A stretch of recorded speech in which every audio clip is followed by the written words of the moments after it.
Ini yang dilakukan Taiwan bila diserang Cina.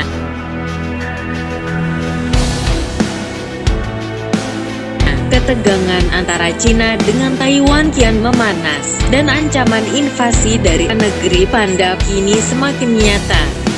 Jika dibandingkan kekuatan militernya, di atas kertas Cina jelas bukan tandingan Taiwan. Negeri panda memiliki jumlah tentara terbanyak di dunia, dan budget militernya hanya bisa ditandingi Amerika Serikat. Sementara itu Taiwan dengan populasi penduduk 23 juta jiwa, perekonomian dan kekuatan militernya sangat kecil dibandingkan Cina. Namun apakah kalah jumlah berarti Taiwan sepenuhnya inferior terhadap China? Majalah Foreign Policy menampilkan poin-poin penting dari dua studi terbaru yang menunjukkan cara-cara di mana Taiwan diyakini bisa menghalau invasi Cina. Foreign Policy sebagaimana dikutip Taiwan News sehari berikutnya mengambil poin-poin itu dari makalah penelitian yang ditulis Michael Bickley, ilmuwan politik di Tufts University. Poin-poin juga disertai dari keterangan Ian Easton, penulis buku The Chinese Invasion Threat, Taiwan's Defense and American Strategy in Asia. 1. Pantai-pantai berbahaya.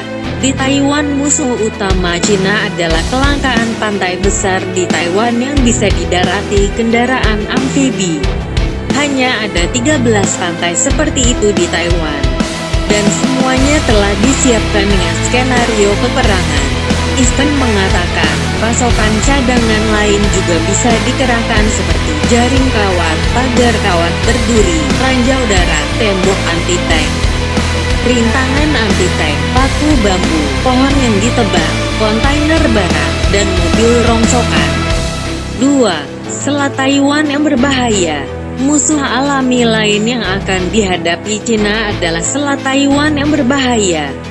Selat itu sering dilanda angin kencang, topan, kabut tebal, dan hujan deras berhari-hari hampir sepanjang tahun. Mengingat sifat cuaca yang berubah-ubah dan ekstrim di wilayah tersebut, Cina bisa saja menunda atau membatalkan invasi. 3. Cabut steker pabrik dunia. Mengingat bisnis di Taiwan para pekerjanya banyak orang Cina, penghentian mendadak semua pabrik sebelum invasi dan putusnya pengiriman uang akan menyebabkan gangguan ekonomi yang signifikan. Situasi itu diyakini dapat menimbulkan perselisihan dan kepanikan di antara penduduk sipil negeri panda. 4. Mata-mata Taiwan. Hal lain yang bisa saja luput dari para propagandis Cina dan tentara pembebasan rakyat adalah kemungkinan bahwa mata-mata Taiwan dapat melakukan pembunuhan para pemimpin politik dan militer, serta sabotase jaringan dan listrik Cina Selatan. 5. Rudal Taiwan juga terus memperkuat pertahanannya dengan memiliki rudal jarak jauh seperti Hasyung Fengye. Jarak tempuhnya antara 1,000 sampai 1,500 km, membuatnya mampu mencapai Hong Kong, Shanghai, dan provinsi seperti Fujian, Guangdong, dan Zhejiang. Rudal-rudal ini bisa sangat berguna untuk menghujani area-area di mana pelacobah mengerahkan pasukannya, dan begitu mereka berangkat ke laut. Taiwan juga memiliki sistem anti-rudal balistik seperti Tiankung 3 buatan dalam negeri, yang dapat menghabisi rudal serta pesawat yang masuk. Armada kapal Cina tidak hanya akan berhadapan dengan rudal ini, tapi juga rudal dari jet tempur Taiwan yang dapat berlindung di jaringan bunker Taiwan. Bunker itu dibangun jauh di dalam pegunungan Taiwan dan dapat menggunakan jalan raya sebagai landasan pendaratan. Easton juga mengungkap adanya dinding api yang dapat digunakan untuk mengancam kapal perang Cina dengan membakar jaringan pipa minyak bawah tanah.